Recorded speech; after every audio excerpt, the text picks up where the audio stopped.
Hello gainers, I'm Ralphie and welcome to my little summer studio where I present practical experience based stoic philosophical observations. Yeah, that's what I do in this channel. To share my experience in life with you so that you have a perspective, another window into the world, which is what the internet is phenomenally successful at doing. The level of collective human consciousness being raised by the internet must be deeply alarming to those who are evil. Very, very alarming.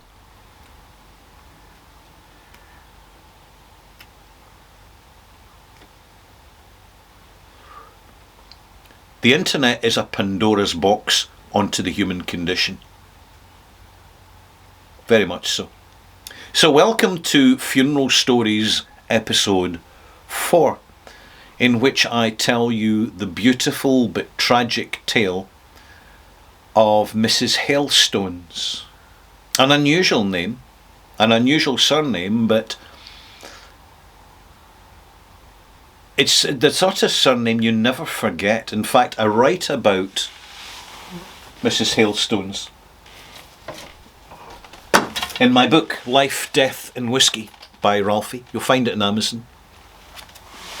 In which I combine my love of whiskey with my experience as an undertaker working in Glasgow. For over 20 years, by the way. It would have been longer, but I had to look after my dear old mother who was suffering from dementia. And I was very, very happy to do so.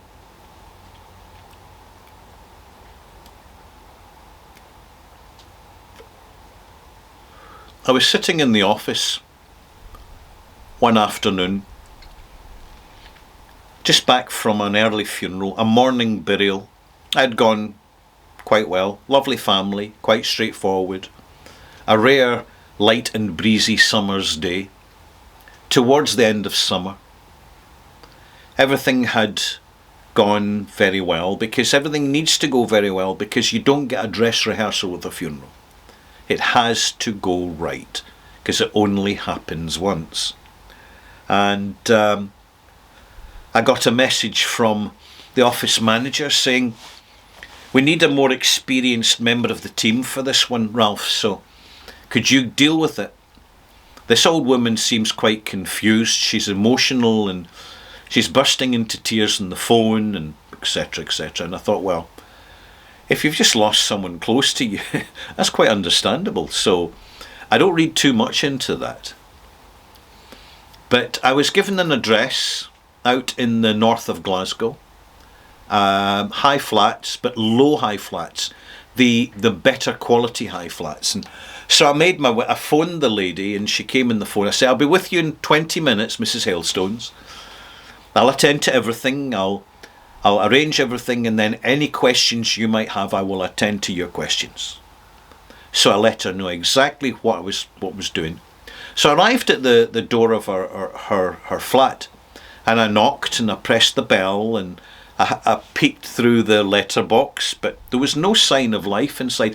An old-fashioned, tidy, simple little elderly person's accommodation. That's what it was. So I phoned her again and said, that's me at the door, Mrs. Hailstones, but I've been knocking and ringing the bell, but no answer. Are you all right? She says, yeah, I'm fine, but nobody's knocked the door.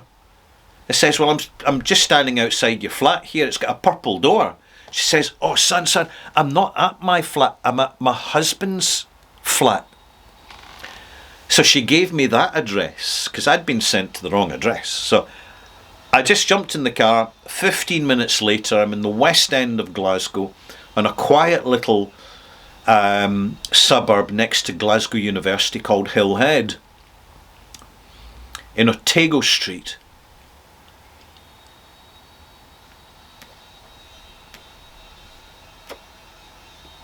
And as soon as I arrive, I see her at the window, see the curtains twitching. So I know I'm in the right place. I go up, she opens the door, tiny, tiny little woman, she no more than about 5 feet tall. and she'd look like a Cabbage Patch doll, actually. She was a sweetheart. I went in, she took me through to the main front room. I said, I'm just awful confused, son. It's my fault. I'm terribly sorry. This is my husband's flat. And he's just passed away, and I'm terribly upset, but I feel it's mine now. It's my flat, because I loved him, and I just wanted to spend all my life with him. So I sat down beside her, and I could tell she was agitated. I said, Mrs. Hailstones, before we begin, there's no rush in this. Do you want to make yourself a cup of tea and sort yourself out with a biscuit? And just calm down a wee bit before we proceed. So you've got a clear mind for making the arrangements, and I'll guide you through everything. And she said, oh, what a good idea. And she said, do you want a cup of tea? I said, okay, right. If you're making a pot for one, pot for two will be, but no biscuits for me.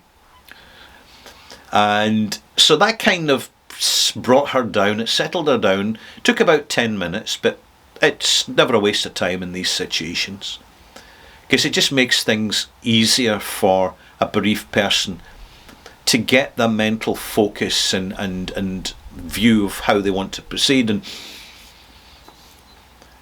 we started making the arrangements, but she kept stalling and stopping, and I picked up on this fairly quickly. She hadn't got it all figured out in her mind. Her mind was in fact elsewhere.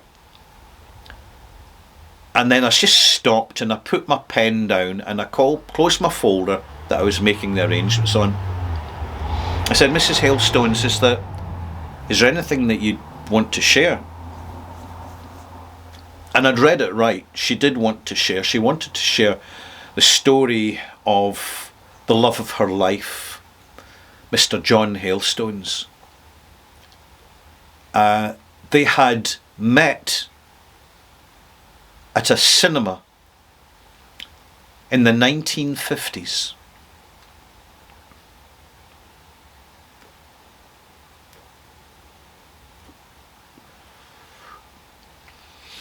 And it was love at first sight. True love. They dated for a few months, and then she introduced him to her parents, and he introduced her to his parents.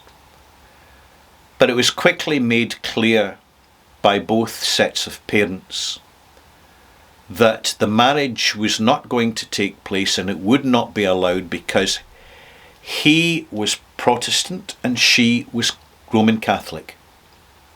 So that in this age, in that period of time, religious division was very powerful. It's changed a lot recently, and goodness knows, I hope it continues to change.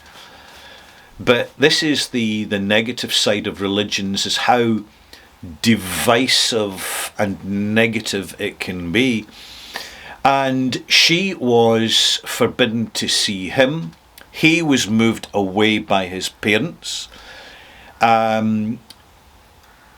They were instructed that if there was any further contact, there'd be a lot of trouble. And being young, being vulnerable, being unable to support themselves, they had no choice. She was provided with a husband, a suitable man, and she brought up a child who wandered off to the wider world. And her husband died, and she was left alone, and she tried to get back in touch with the man she loved, but she couldn't find him. There was too much time had passed and too much distance created, and virtually the same situation happened to him. He contacted her family, she contacted his family, and they refused point blank to allow them to communicate. It was only years later, after he had lost his wife, they were a childless couple, he lost his wife, that he was walking down the street in the city centre of Glasgow. He went in to buy a newspaper, and standing behind him in the queue was Mrs. Hailstones, his true love. It had been 40 years, but they recognised each other immediately. They embraced in the middle of the shop, burst into tears, caused quite a scene, as you can imagine, went to a local coffee shop, and then went to a jewellery shop where he bought her an engagement ring. Of course, their both parents were dead now, so there was no one to stop them any longer. Such is the power of love. It's timeless, transcending time and circumstance, animosity and hostility. It burns bright and positive, and my goodness, we need so much more of it. It was the following week that he was diagnosed with cancer. It was extensive. He'd been a heavy smoker. He'd always suffered from stress. It wasn't a happy marriage he'd been in. It was contrived, and it was what it was.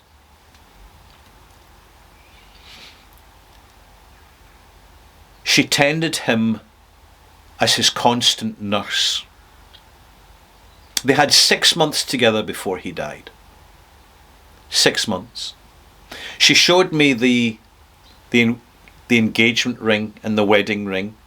It was literally 3 days before he passed that they had a bedside marriage in the hospice.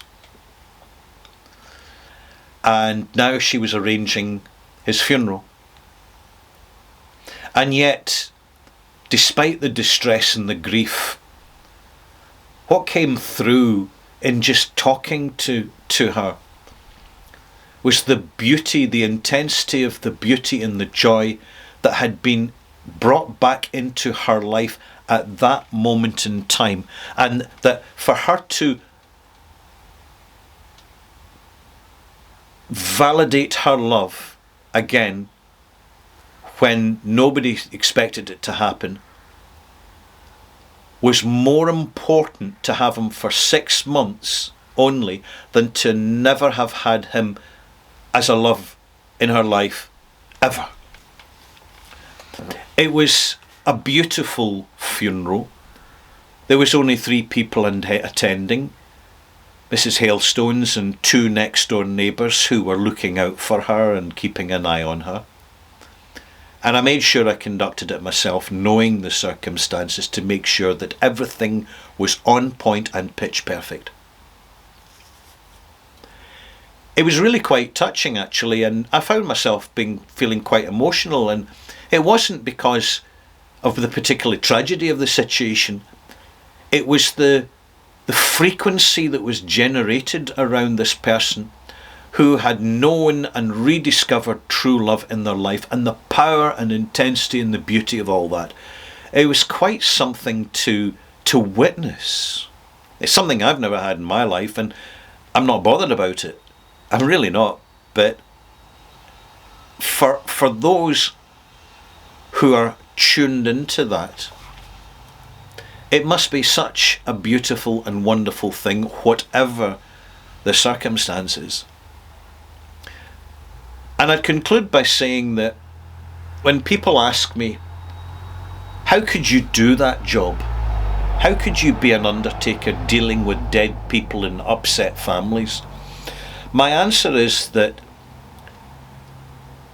you're not dealing constantly with upset families. Families vary. But you're dealing with something real, something intense. You're dealing with the absolute in-focus lens of the human condition in entire communities across a cityscape. And it's fascinating to behold.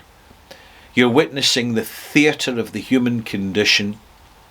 You need a specific skill level, the ability to communicate, and first and foremost, listening. The skills of being an active listener. In other words, it's not what we say, it's how we listen that we can interpret a situation and respond appropriately in the plans that we make for the final farewells of a deceased. And that is just another bright thread that's been woven into the tapestry of my life, of having a very close seat to the theatre of individual circumstances like the Hailstones, and the energy that they bring to life itself. It's quite extraordinary. Thank you for watching. Another episode along soon.